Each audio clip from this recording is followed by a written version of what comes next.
Cricket Diary with RJ Yuvi. Only on Radio City. Is Robin Singh an emotional cricketer? Not really.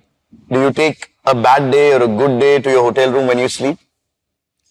You get upset about being disappointed with yourself. But after a point, for me, I think about it and I understand what has gone wrong. That's very important. Mm-hmm. If you're not sure, you can ask people. You can ask people who you think will give you an honest answer. Mm-hmm. The important thing is to be honest, Mm-hmm. right? Somebody has to give you an honest answer, Mm-hmm. and you have to also be honest with yourself. Right. Whether you have done the right thing or not. Yeah. I'll take it beyond cricket, sir. This is a very personal thing. What makes you laugh? You're just relaxing a bit. Well, I'm serious when I play the game. Right. I concentrate. I don't get into unnecessary stuff. Mm-hmm. I think if you're confident, it's not serious. I think it's about being confident. If you're confident about what you want to do and what you want to execute and sort of achieve, based on what you want to put out there and the outcome, I think it's pretty simple. So it doesn't really bother me so much. Apart from cricket, what off the field keeps you busy then? Been pretty busy with cricket actually. Yeah. As a matter of fact, in the past, I would say in the past 20 years, after I stopped playing, it's been mostly Cricket. coaching, right? Mm-hmm.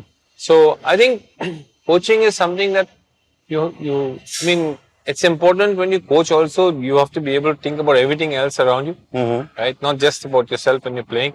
When you're playing, you focus a lot more on what you want to do. It's a lot more one track, how you want to go about things. You have your own space for that, right? But I think when you're coaching, you have to look at every possible angle, right? To ensure that everyone is satisfied and you keep the environment as calm as possible. How true is this statement that you gave up the West Indian passport to play cricket for India? I gave it up because there was a choice of getting it back. Yes, I was in India, there was an opportunity to play for India and I gave it up. But it was not the ultimate goal.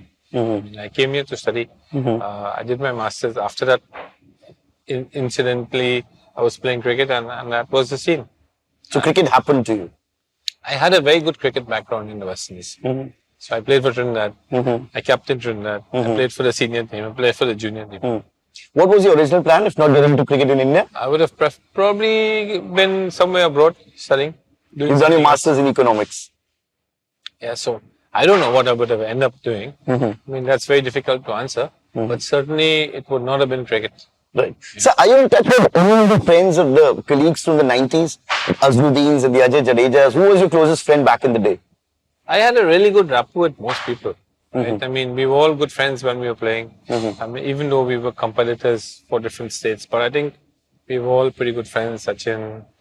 Most of the guys I see now more often because I've been involved in franchise cricket. Right. And we tend to meet a lot more often than now. But who was your best friend back in the day? Someone you used to share your room with, etc.? I shared rooms with many people. Okay. To be honest. I shared rooms with Srinath initially. I shared with Kambli. I shared with Nayan Mongia. I shared with so many guys. Because those days we never used to get single rooms. Right. So, you had to be, you had to be on good terms with everybody. Literally speaking. You can't be sharing a room with somebody you don't like. It disturbs your... What is the one highlight of your career, sir? Because the generation that probably is watching, they might have not touched the 90s cricket completely. My highlight is very simple, that I got a second chance to play for India. Right? It's as simple as that. People can talk about performances, what they did. To me, the biggest opportunity is to get a second chance to play for India. That break of 7 years after you played the first 2 ODIs, how does a cricketer actually surpass that? Because there's also the age number that also takes in the head. I never bothered about age. It was about your ability, your fitness, and you're going out there and performing on the big stage. If anyone else thought about it, I think they would have backtracked now and say age is not the criteria, because people want to play at 40 and 45 today. So I think it's been a misconception. It's been misused in this part of the world, right? I think it's pretty sad because in your 30s, you're probably most equipped to handle most situations. Right. Mentally also. Mentally and physically, if you're there, Right. you're fit. You're as good as, I mean, Kohli and Rohit has been a stunning example in Right. the World Cup, right? They're not 30, they're 35 plus, right? And they have played their best cricket. Right, right. Who's your favorite batsman in the current team, sir? Virat is an amazing player, without a doubt. But if I had to pick one player who I would go and watch, it will be Rohit. Are records and stats actually not the true image of a player? Is that true? 100%. Yeah. I think it's to a large extent. I don't believe records are there. Right? Everyone will have records. Some players are able to do that really well. But I think for me, it's about being able to win a game, being able to make an impact. These two guys, and I said it even from the start of the World Cup, in my own circle, that if they don't score in the finals, big runs, we will not win. That's what happened. And that's what happened.